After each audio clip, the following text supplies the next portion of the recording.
Hi class, welcome to this video with comments on your mini project 1. This is a format I'm experimenting with where I can give feedback online and I don't have time to do it in class, so kind of might be a few technical hitches here and there, but I'm trying to work out a way to do this. I'm going to be fairly brief about each person, but of course you're most welcome to come to my office hour and get more help or get more detail. Also, I have a cold right now, so that's why my voice sounds like this. One is Jade, and we'll first start by playing her piece.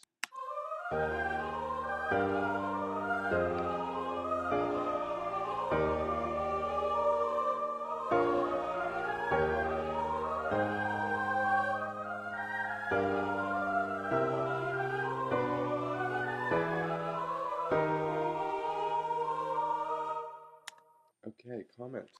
This is outside the box of a lot of what I was asking for in the assignment, but I'll just say, on a positive note, it's kind of cool the effect you created by having the chord scales going in the background like a sort of interesting form of accompaniment to your melody and chords. So I think that's a really cool arranging and compositional technique that you might want to explore, and it's a cool idea. In terms of the assignment, though, there's things missing. You didn't follow the functional map exactly, and you didn't put in your Roman numerals, so I can't judge whether I'm assuming you know what you're doing, but I can't really grade it because there's no Roman numerals, so I don't know for sure that you know what to call this chord or this chord. The functional map, again, was the instructions. So for example, the reason I did this template is so that everything hopefully would be on one page and it would be really fast for me to grade and give feedback on. But when you don't include all that, then I have to go look and see, what's what, and it takes a bit longer. And so, but as you can see, this was meant to be the one chord you did that. This was optional. This was meant to be a related to. This was meant to be a secondary dominant chord.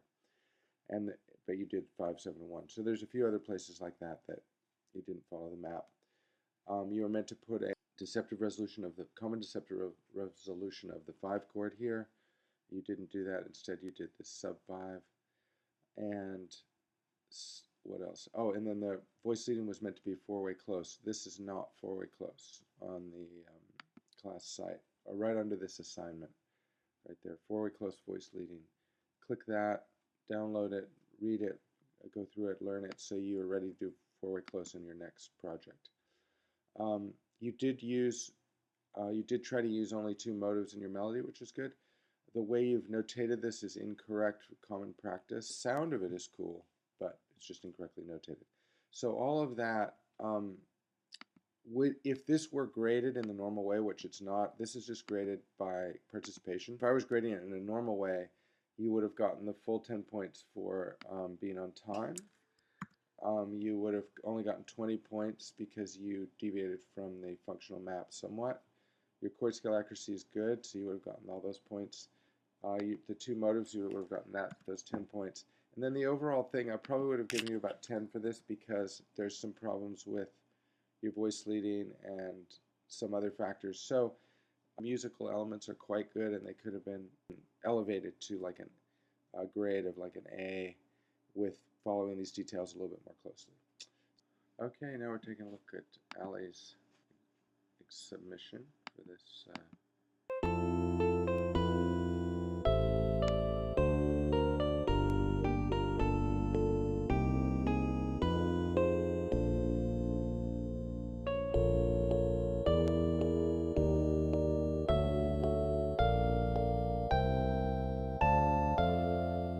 Looks like you tried to get a little motive going here, but then you abandoned it here, so you ended up with at least 3 motives instead of 2, and that I do think that makes it less effective musically. When you started this, you were building some momentum with your motivic ideas. It would have been nice if you'd been able to keep that going. With what you were doing here was sort of sequencing it, but you could have done all kinds of things like inverting it and doing it in retrograde and keeping the same pitch and changing the rhythm, or keeping the same rhythm, changing the pitches. widening the intervals, that kind of thing. If you're not clear on what I'm talking about there, just please feel free to ask in class or come to an office hour. You did an unusual thing. You started with a 1 chord, but you played Lydian on it, which was it's a cool sound, but then you have to work a little harder to establish the key. On your actual chart that's handwritten, you correctly labeled this as a G minor 7, but here it's a G7. Let me show you how to do that. Chord tool. We'll just erase that. Chord tool's there. Double click. Just simply put in, you don't actually need that window, you can just click once. G minus sign 7. Hit enter. And even if it says that, say yes, and do that, and there you go, you have a G minor 7. This was also meant to be a C minor 7. So there are some inaccurately labeled chords in this part of your assignment, whereas when you hand wrote it, though, it was correct. This is not 4-way closed. Some of it is. This is not 4-way closed voice leading. You can see how it's jumping around like that. These extra voices, that's not 4-way close. And also you're above the range, the suggested range for 4-way close. You shouldn't write above C5, which is this note right here. So if you're unclear about 4-way close, please read this document, which is attached to this original assignment. It's right there. You click on it, it will download to your computer. Read it over carefully, play through some of the examples, and it will become very clear, because it's important, because we're going to be using 4-way close for a lot of harmony in this course. So those are my main comments. Oh yeah, and then on your chord scale listings that you wrote, there's some inaccuracies there. So I'll be handing that back to you, so when you get that, definitely ask me about it if you're unclear about why I marked certain things incorrect, and come to my office hour or whatever, we can go over it.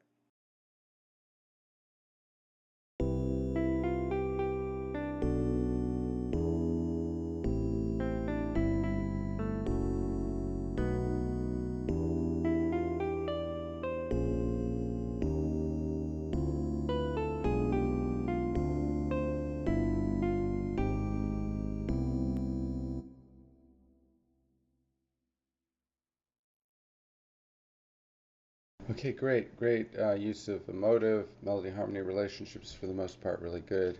There's this few very small inconsistencies with your chord scales, which I marked on your paper. We can talk about that in class.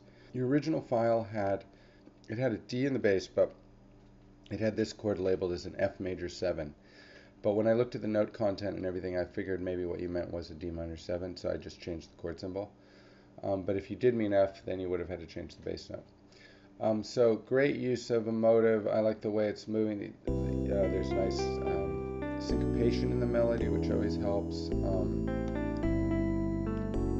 Just helps it move forward. It's really interesting where you get that suspension where the note played in the previous measure has a connotation with the previous chord, and then it has a really cool new connotation when the new chord comes along. The only part that I felt was like just a little awkward was this part right here, and I was trying to figure out why it felt awkward to me. It's not that it's wrong. The best I can say, and this is now I'm being really picky, about compositional stuff, but the rest of the song seems to have a really clear direction.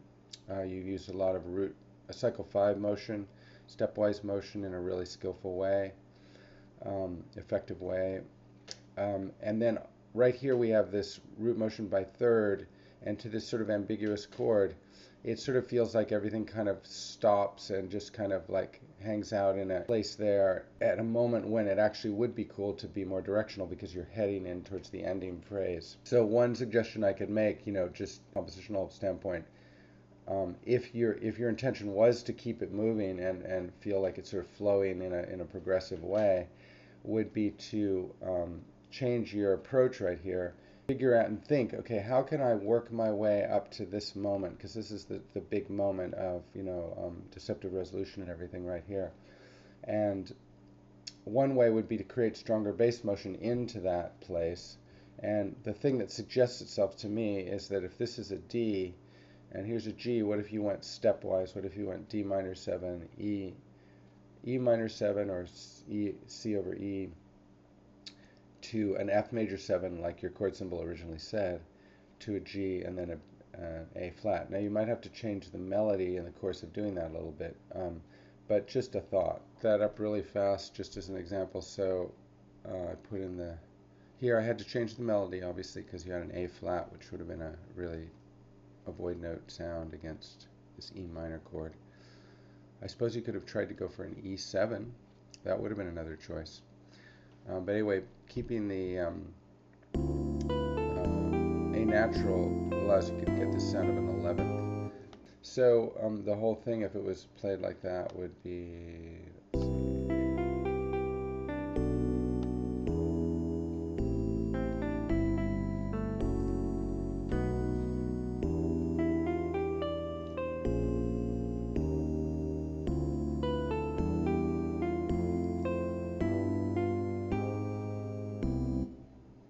Now maybe you wanted something different there. You wanted to tweak the listener's ear, so then that would be, then you probably would want to go with a non-diatonic chord. The thing you could have done E flat major 7 there, an F natural, which would be a nice tension.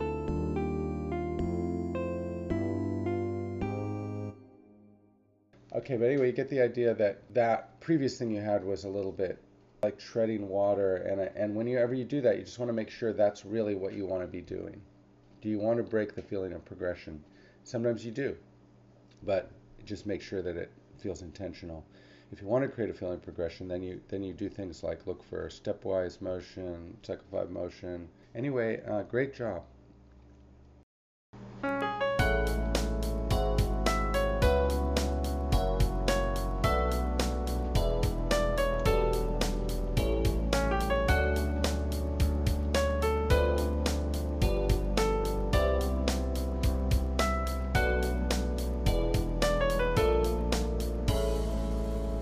Okay, great job, Emmanuel.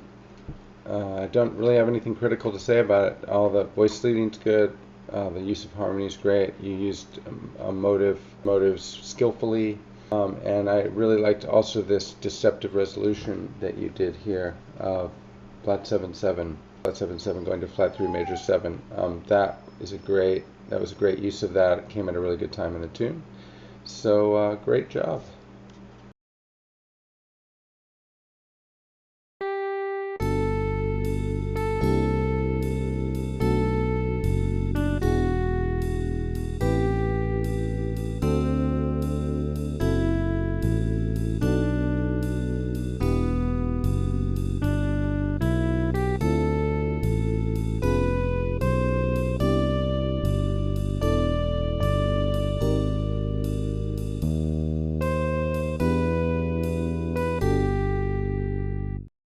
Okay, this is Grace's project. Good job, Grace. You used a motive, good use of harmony. You did an interesting thing towards the end here where you extended your idea, and then a note which worked on a previous chord also works on this chord. So that was a cool effect, just to remind ourselves what that sounds like. When a note carries over into another chord. The only thing is you mislabeled this chord. It's not an A flat 7, it's an A flat major 7. That's what you wrote. That's what you spelled in your chord spelling. It would have worked as an A flat 7 as well, but sound, that's a major 7 chord. So the 4-way close voice leading looks good. I didn't see any other issues. So you used a diatonic chord that as a deceptive resolution of 5, and you actually didn't put in a 5 chord. So that was a little deviation from the map, but you know, it works musically and everything, so that's just a small deduction. And I'll hand you handwritten comments in class too. Okay, good job.